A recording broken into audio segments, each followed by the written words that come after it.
In this video, I'll discuss natural ways to reverse eczema. Hi ladies and gentlemen, I'm Dr. Zarowski and welcome back to the channel. If you're new to the channel, it's a pleasure to have you here. Be sure to subscribe, hit that bell notification, and join our notification community so I can help you excel your health and your life.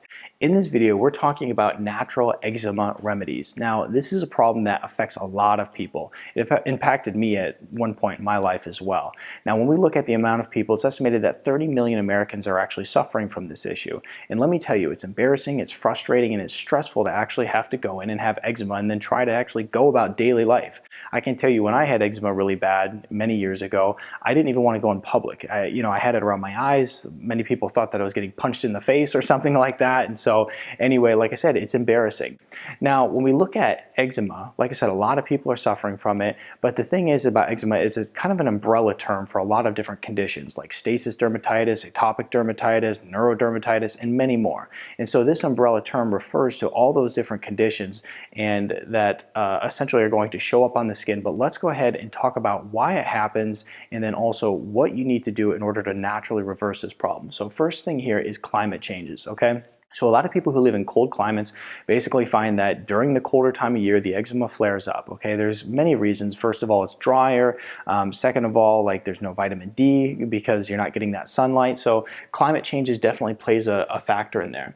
Next is allergies. Now, of course, environmental allergies are a big thing, but also the allergies that are associated with foods, okay? So, and let's not even call them allergies, let's refer to them as sensitivity. So if you're eating foods that you're sensitive to, typically some high sensitivity foods are going to be dairy, wheat, and also eggs, so you start removing some of these things for a period of time, 1 month, 2 months, and then you'll start seeing some better results with reversing that eczema. And that's if eczema is actually coming from the food sensitivities. It can come from many different places, but if it's coming from the food sensitivity issues or allergies, start removing these things from your environment and then you'll start seeing it clear up.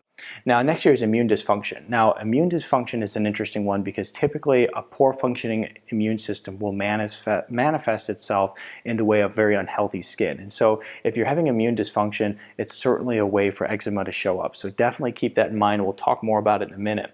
Next is chemical sensitivity. So if you're using a lot of different chemical products, let's say beauty products are full of different chemicals, you're putting that all on your body. If you're using a whole bunch of chemical products in your home for cleaning, another thing to take into consideration there. So chemical sensitivities, and then dry skin. So there's some people who just have dry, scaly skin year-round, and then the eczema kind of sets in and they have a hard time reversing it.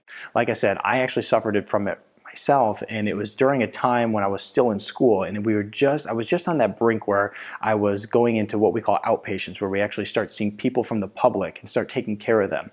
And of course, I had this huge eczema flare up, and it was really embarrassing, like I said. So I was trying all the different over-the-counter medications, stuff like that, in order to help me with it, and wasn't working at all. And then I turned to some of these natural remedies, which I'm going to share with you right now, and this is really what did it for me. So first on our list here is vitamin E. Now, vitamin E is powerful because it's going to really help with wound healing. It's going to help healing the skin. It's going to help decrease inflammation. You can take it two ways. First of all, you can actually take it orally where you can supplement with it. But then the other thing that you can do is you can actually use it in the way of a lotion. So you can actually get a vitamin E lotion that's going to help as well. You can put that on there, or even get some vitamin E drops that you mix in with some coconut oil, and that's powerful as well. Next is vitamin D. Now, I was mentioning to you about climate change, and typically in cold climates where they're not getting a lot of sunshine, that's when a lot of people notice that they have flare-ups and eczema. Well, with the vitamin D, they're also going to be short on vitamin D this time of year. So vitamin D is research proven to be correlated to eczema. So anyway, making sure that you're supplementing with a good quality vitamin D that also has some K2 in it, that's going to actually absorb in your body, is going to be really powerful during this time. What I'll do is I'll link all the different products that I recommend here in the description below so you're getting good quality. Next here is probiotics. Probiotics is important because that's going to help boost your immune system. It's going to help a proper functioning immune system. Like I said here, in many cases when you have a immune dysfunction occurring, it's going to manifest in the way of unhealthy skin. And when we look at probiotics, it's going to help balance that immune system. But the other thing that really manifests in unhealthy skin is poor gut health. So we also probably want to focus on some gut healing at the same time. So taking probiotics, working on some gut healing, all going to be very powerful. Next year is coconut oil. Coconut oil is great because it's anti-inflammatory, it's antifungal, it's antibacterial. It really works in a lot of great ways. So taking some coconut oil, dabbing it on those eczema areas, it's going to be very powerful.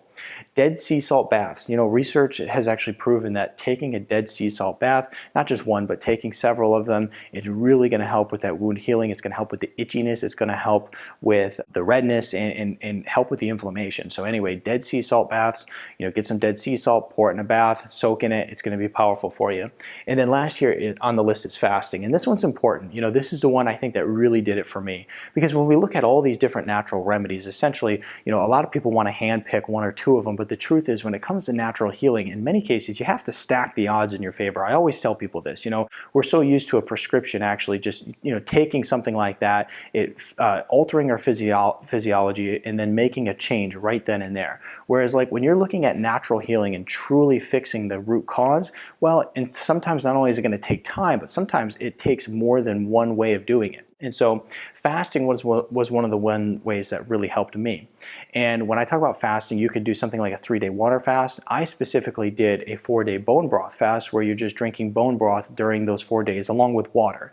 Now, the reason I specifically did that one is because, you know, it's the skin and collagen and minerals. And so I just figured that would be the most helpful way to actually go about healing the skin. And so, like I said, combined with some of these other things I was doing, when I did the fast, it was one of the ways that just finally broke that cycle. The eczema was gone on like the second day of the fast, and even though it was gone on the second day of the fast, I wanted it gone. So I just kept going to the third and fourth day, and it worked like a charm, and it did not come back. And so, and I've also had many other people do a fast who have been experiencing different skin issues, and you know, typically they're just gone right away. And so these are the different tools and tricks that I use with my patients right here in order to actually help them reverse the problems that they're having with eczema. And let me tell you, it works very well. So be sure to actually share this stuff with your friends because this is where you're going to get some results. Share it with your friends. Give this video a thumbs up. And if you have any questions, put it in the comment section here below. Other than that, subscribe to my channel. If you haven't done so yet, check out my other videos on how you can improve your health. I'll see you in the next video.